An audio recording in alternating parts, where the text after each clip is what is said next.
పిల్లి వంట చేస్తే ఒక సరదా కథ. ఒక ఊర్లో కిట్టి అనే పిల్లి ఉండేది. తిన్నతి, తెలివైనది, కాని ఎంతో ఆసక్తిగా వంటలు నేర్చుకోవాలనుకునేది. ఒకరోజు ఉదయం కిట్టి తన ఇంటి చుట్టూ తిరుగుతూ ఇలా అనుకుంది. ఎప్పటికీ ఎలుకలే దొంగలుగా చూస్తూ బతికితే ఎలా? ఇప్పుడు నేను వంట నేర్చుకుంటాను.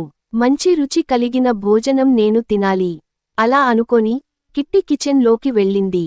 మొదటగా అన్నం వండాలని నిర్ణయించుకుంది. బియ్యం తీసుకొని ఒక చిన్న పాన్లో వేసింది. కొద్దిగా నీరు పోసింది.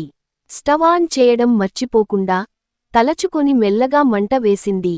కిట్టి, ఇప్పుడు ఇది ఉడికేంతవరకు నేను కూర తయారు చేస్తాను. ఆమెకు మునగకాయలు, టమోటాలు, మిరపకాయలు కనిపించాయి. చిన్న కత్తితో మునగకాయలు కోసుతూ ఇలా అనుకుంది.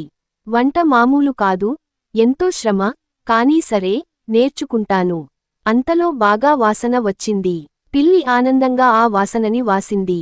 కాని అది తన అన్నం వాసన కాదు, పొంగిపొర్లుతున్న అన్నం వాసన.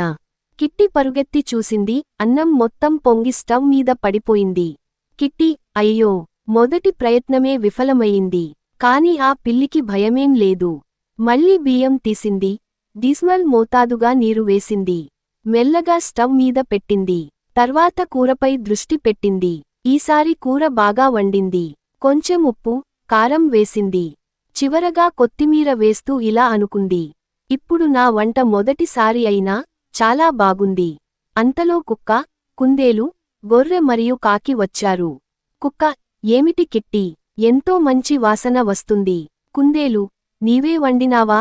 కిట్టి, అవును, ఇది నా మొదటి వంట, కాని మీకు ఇస్తాను, మీరు చెప్పండి బాగా ఉందో లేదో. అందరూ కలిసి కిట్టి వండిన అన్నం, కూర తిన్నారు.